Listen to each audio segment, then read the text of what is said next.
Tu traverses la dépression ? Ou ton proche en souffre et tu ne sais plus comment l'aider ? Alors tu es au bon endroit. Bienvenue à toi sur le podcast Raconte-moi ta dépression et sur cette nouvelle série Mieux vivre la dépression au quotidien.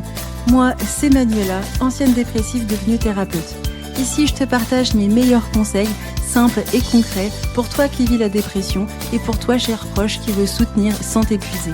Alors, installe-toi confortablement ou monte le son dans ta voiture et c'est parti pour l'épisode du jour. Nous sommes le 15 septembre. Bienvenue à toi dans l'épisode du jour. Le thème, 3 compétences à développer pour être un bon aidant. Est-ce que tu sais ce qu'est un aidant ? À la base, un aidant, c'est une personne qui soutient quelqu'un qui a des difficultés et qui n'arrive plus vraiment à gérer son quotidien. C'est quelqu'un qui peut-être être en difficulté à cause de l'âge, d'un handicap ou d'une maladie chronique telle le cancer, Alzheimer ou Parkinson. Quand on est un aidant de ce genre de personne, ce n'est pas forcément simple, on est d'accord, mais ce qui est plus facile, c'est qu'on sait ce qu'on doit faire. On sait quelles sont les missions qui nous sont tout simplement accordées. Par exemple, moi, je dois m'occuper de temps en temps de ma grand-mère quand je vais chez mes parents. Je sais que je dois faire attention à ce que ma grand-mère mange bien ses 3 repas par jour. La petite chipie, des fois, elle mange pas. C'est quelque chose de clair, c'est quelque chose de précis. Mais être un aidant d'une personne en dépression, est-ce que c'est clair et précis ? Non. Pourquoi ? Eh bien, parce que la personne n'est pas en difficulté sur des choses mécaniques du quotidien. Elle est en difficulté psychologique. La dépression, c'est pas quelqu'un qui est en fauteuil roulant, qui n'arrive pas à marcher, ou qui a un plâtre, ou qui a un sonotone.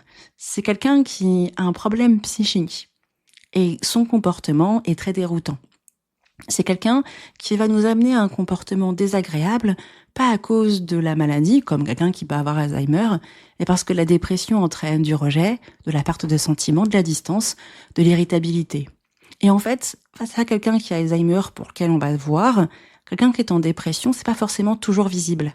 Et la personne en dépression, elle peut faire peur, parce qu'on peut avoir l'impression que quand elle parle de perte de sentiments, c'est clairement vrai en fait. C'est très déstabilisant.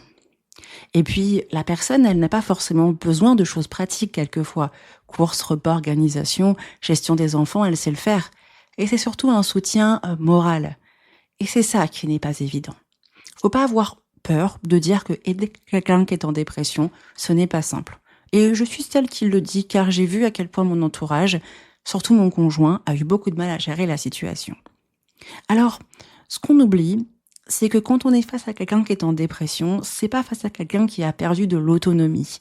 C'est quelqu'un qui va changer à cause de la maladie et qui peut continuer sa vie malgré la maladie.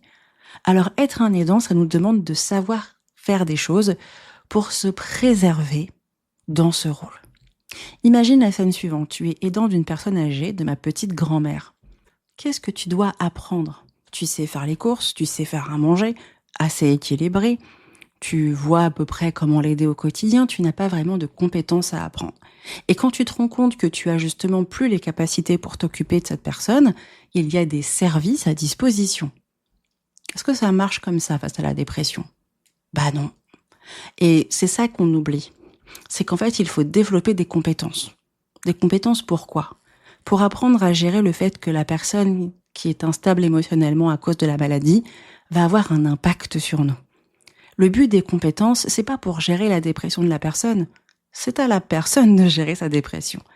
Mais mes compétences, c'est pour apprendre à être un aidant, c'est sûr, mais surtout à me préserver de l'impact que son comportement va avoir sur moi. Et c'est ça qu'il ne faut pas mettre de côté. Tu sais, je suis quelqu'un qui est franche et qui aime dire les choses. Et j'ai pas peur de dire qu'être aidant d'une personne qui est en dépression, ce n'est pas facile.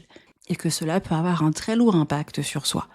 Alors, même si tu souhaites aider la personne sur le mot aider, accompagner à être présent, tu dois aussi avoir des compétences pour prendre soin de toi, te préserver et ne pas laisser la maladie prendre le dessus. Toi qui souffres de dépression, ne laisse pas cet épisode te déstabiliser. Il est important que tu saches que ton comportement peut avoir un impact sur ton proche et que si tu souhaites limiter au mieux l'impact par rapport à ton entourage face aux gens que tu aimes, il faut que tu soignes ta dépression. Je ne peux pas mettre de côté ce point, même si ce n'est pas forcément simple à dire. Et je me suis toujours promise qu'il n'y aurait aucun tabou sur cet épisode. Alors, ne t'inquiète pas. Si tu aides ton proche à développer ses compétences, si tu lui en parles et que tu lui dis, je sais que ma dépression va avoir un impact différent parce que c'est psychologique et que mon comportement étant différent te déstabilise, là on a un échange qui est différent. Alors ne panique pas, accepte que la maladie te change et forcément peut faire peur à l'entourage. Alors aide l'entourage à s'apaiser en développant ces 3 compétences importantes. Alors il est peut-être temps qu'on parle de ces compétences, n'est-ce pas ? Allez, c'est parti. Dis-moi, cher aidant, est-ce que tu sais quelles compétences tu dois développer ? Alors, je te parle pas de comprendre la dépression, de la connaître, de savoir ce que c'est. Ça, c'est quelque chose que tout aidant doit savoir. Quand quelqu'un a l'Alzheimer, on doit savoir c'est quoi la maladie.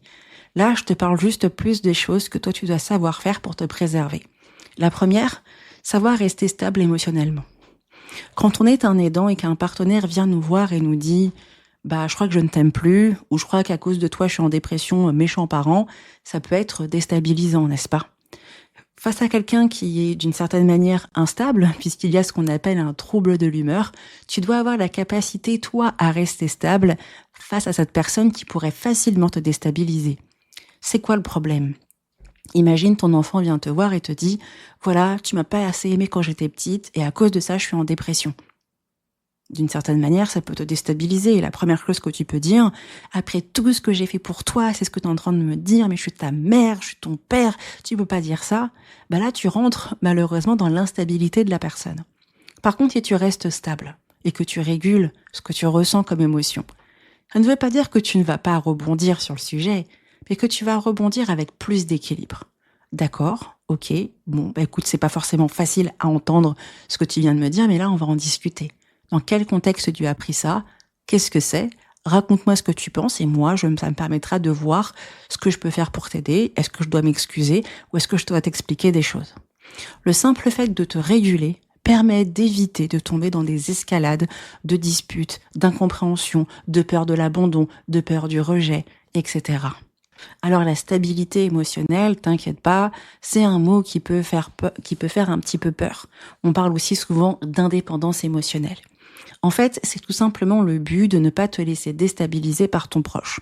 Ainsi, c'est apprendre à t'écouter, avoir un espace pour toi pour les émotions fortes, ne pas laisser l'impulsivité répondre, donc apprendre à travailler sur ton dialogue intérieur. Ça te permet aussi d'apprendre à réguler ton émotion à travers de la cohérence cardiaque, de la respiration ou de la visualisation, afin de ne pas tout simplement répondre sur le coup de l'émotion. Est-ce que ça veut dire que tu n'as pas le droit d'avoir des émotions ? Non, quand un proche vient de sortir une dinguerie, tu as le droit d'être en colère. Mais ne laisse pas la colère venir déstabiliser la relation, garde la colère et gère-la correctement. Tu as le droit de dire à ton proche que tu es en colère, mais il y a une différence entre le dire avec respect et le dire avec agressivité. C'est important aussi pour toi qui souffres de dépression de comprendre tout ça. Ça va te permettre de comprendre que ton proche n'est pas un super-héros. Des fois, toi, tu auras envie de dire quelque chose que tu as compris en thérapie. Tu auras envie qu'il comprenne, qu'il partage ton avis. Et c'est noble. Mais il y a aussi une manière de dire les choses. On doit aussi préserver nos proches. Même si ce sont des choses qui sont vraies, il est important de parler dans un cadre. Et une fois que ce cadre est fait, ça apaise beaucoup de choses. Personnellement, quand je suis allée voir mon mari et que je lui ai dit que je ne l'aimais plus, forcément, cette conversation a été massacrante pour nous deux. Mais ce qui m'a permis de pouvoir aller jusqu'au bout et lui expliquer pourquoi j'avais plus de sentiments et plutôt de mettre en évidence qu'on avait des problèmes de couple, parce qu'il est resté stable. S'il n'était pas resté stable et il m'avait dit ça un jour, on aurait pu être ensemble. Alors, vraiment, le fait de rester stable émotionnellement, ça permet d'éviter les dingueries. Alors à toi aussi, mon cher proche, de faire attention, de prendre aussi le recul nécessaire. Ce n'est pas parce que il va avoir une réaction d'humeur sur une dinguerie que tu dis que ton proche ne te respecte pas. C'est important de garder ce point-là. Compétence numéro 2, allez, on continue. Cette compétence, elle va avec la première. Quand j'ai appris à me réguler face à mes émotions, j'apprends à me réguler sur les comportements de mon proche. Et les comportements les plus difficiles, c'est le rejet et la distance quand on est en couple. Le rejet, c'est le truc le plus dur. Ton conjoint n'a plus envie de te faire de bisous, tu viens vers toi, il te pousse, ou alors te dit « je ne sais pas si je t'aime », c'est très difficile. Surtout quand il y a de la distance. Le simple fait d'apprendre à prendre le recul sur le rejet et la distance te permet de ne pas saboter ton couple. Parce que ton couple aussi, c'est important. Certes, il y a ton conjoint en dépression, mais ton couple est important. Et t'inquiète pas, pour toi qui es parent ou ami, c'est pareil. Se rappeler que le rejet n'est pas personnel se fera correctement. Parce que quand tu prends du recul sur le rejet et la distance, ça va te permettre de faire un peu comme a fait mon mari. Est-ce qu'on a un problème de couple ou de relation à gérer? Une fois que je suis sûre que chaque chose est traitée, je me rends bien compte que c'est du rejet lié à la maladie. Et parce que je vais réguler mes émotions, je vais apprendre à gérer, à prendre soin de moi. Et puis quelquefois, je vais mettre des limites. Bah là, je pense que j'ai compris que c'est pas évident, mais j'ai quand même besoin qu'on passe du temps ensemble. Je vais peut-être m'occuper plus de moi. Bah tiens, je vais peut-être commencer un accompagnement parce que bah là, je suis en train de tout simplement de flancher et je veux pas que mon couple souffre. Et puis peut-être que je vais apprendre à gérer mon anxiété parce que c'est important. Ça va développer des compétences qui vont me permettre de prendre soin de moi. Et le simple fait de tout simplement prendre le recul face au rejet et la distance permet d'avoir une relation plus saine. Pour toi qui souffres de dépression, c'est important de comprendre que chaque mot dur, chaque silence peut blesser ton proche. Même si c'est pas volontaire, hein, cela lui coûte quand même. Un jour, j'avais besoin d'un câlin de la part de mon mari et je l'avais, je pense, rejeté 25 fois dans la semaine. Et il m'a dit non Manu, là je peux pas. J'ai été tellement vexée. J'ai été tellement vexée qu'on s'est disputé. Et il m'a dit mais tu peux pas comprendre que pour moi aussi c'est difficile. C'était pas évident, n'est-ce pas? Parce que j'avais ce besoin. Mais des fois, il faut que tu acceptes que ton proche aura besoin de mettre une distance émotionnelle par moment. C'est reconnaître son effort de rester avec toi malgré tout. C'est pas de voir forcément que ton proche ne comprend pas ce que tu traverses. Notre comportement n'est pas forcément toujours évident quand on est en dépression et c'est pas nous qui le maîtrisons. On se rappelle, tu ne maîtrises pas la distance, le rejet, le manque d'élan ou de motivation. Mais le simple fait que tu le comprennes va te permettre de faire preuve plus d'amour. Et tu prendras plus soin de ton proche, car toi aussi, tu peux t'occuper de lui, même si tu souffres de dépression. Alors, pas de pression. Prends le temps de comprendre que certaines des choses que tu peux faire peuvent blesser. Ainsi, trouvez l'équilibre ensemble.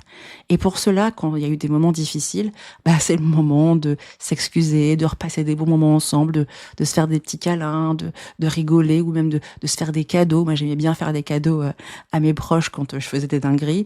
Alors, des choses simples, je me suis pas ruinée, mais c'est pour te montrer l'idée. La dernière compétence est la compétence de la bienveillance sans infantilisation. Est-ce que tu connais le piège de tous les aidants? C'est de devenir tous des sauveurs. Et quand on devient un sauveur, malheureusement, on n'aide pas la personne, car on prend des décisions pour elle parce que nous pensons que nous sommes là pour tout simplement l'aider face à n'importe quelle situation. Oui, tu vas avoir l'impression que ton proche en dépression est un enfant. Oui, tu vas avoir l'impression que ton proche en dépression ne prend pas de bonnes décisions. Surtout si ton proche refuse la thérapie, refuse ton aide, refuse de t'écouter, etc. Et très vite, tu peux tomber dans les phrases du style « tu devrais »,« pense à ça »,« est-ce que tu voudrais faire ça ?»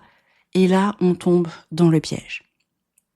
Ton objectif à toi est de laisser ton proche prendre soin de lui et ne pas tomber dans l'infantilisation. Comment gérer ça? Considère toujours ton proche comme un adulte. Point final. Quelles que soient ses décisions, ce sont les siennes et tu dois apprendre à gérer au mieux ta frustration. Tu sais, ce qui a été très frustrant pour mon mari, c'est le fait que je suis restée pendant de nombreux mois sans thérapie. Et là, c'est normal qu'il ait l'impression que je suis une petite fille qui ne prend pas soin de moi. Mais parce qu'il ne m'a pas infantilisée. Parce qu'il est resté cet adulte avec moi et que de temps en temps, ça veut pas dire qu'on doit rien dire, mais que de temps en temps, il me rappelait, écoute Manu, si tu veux vraiment t'en libérer, il faut que tu ailles faire une thérapie, c'est important. Parce qu'il ne m'a pas maternée, j'ai pu l'écouter. Ton objectif à toi est de ne pas tomber vraiment dans le syndrome du sauveur, où vous allez rentrer dans le triangle de Karpman, le triangle, dramatique, sauveur, persécuteur, victime, et la relation peut s'effriter. Le plus important, c'est de sortir de ce piège et de pouvoir aider au mieux ton proche. Pour toi qui souffres de dépression, rappelle-toi que ton proche n'est pas là pour te materner et pour t'accompagner. Et que la bienveillance qu'on peut te partager, c'est pas du contrôle. Accueillir son soutien comme un geste d'amour est vraiment important et pas comme une intrusion. Ça te permettra de prendre le recul nécessaire et de prendre bien mieux soin de toi. Alors c'est sûr, être un aidant, c'est pas facile. Ça demande vraiment à développer des compétences, surtout si on est un aidant d'une personne qui est en dépression. Mes chers aidants, si tu apprends à rester stable émotionnellement, à prendre le recul face au rejet et à développer la bienveillance sans infantilisation, votre relation réussira à tenir le coup. Merci à toi d'avoir écouté l'épisode de podcast jusqu'au bout. Je suis certaine que l'épisode suivant sera encore plus encourageant que celui-là. Alors je te dis à demain pour ton shot quotidien.